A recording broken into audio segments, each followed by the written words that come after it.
Hi, this is Melissa David with Life with Bob, a blog on healthyplace.com. Today I'm talking a bit about what we can learn from setbacks. It can be hard, and as long as nobody's hurt, I think there are positives that can be taken from the situation. For one, you learn a lot about the triggers, what it is that does set your child off, or even set yourself off when it comes to your mental health. And I guess there's a positive in something like this happening to someone as young as my son, in that at 10 years old, he gets to learn some things about how he overcomes barriers and how he gets over some really rough times before a lot of typical people do. I think some of us at 25 we're still trying to learn some of these things. So I guess you can look at it as he's ahead of the game in some respects. And not to be too cynical, but I feel like too that something like this helps us not become too complacent.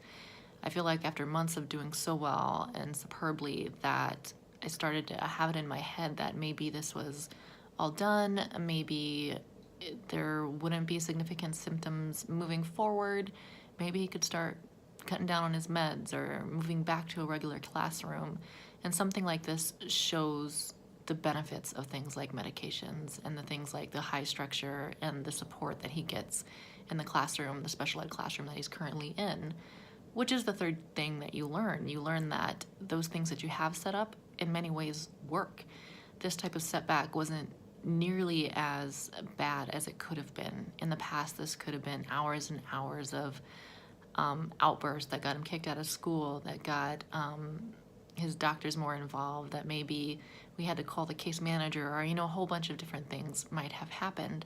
But because we do have a good set of support set up in the classroom, and because we do have a good support team outside of that classroom, some setback like this is a lot smaller than it could have been. And that's actually really nice to know.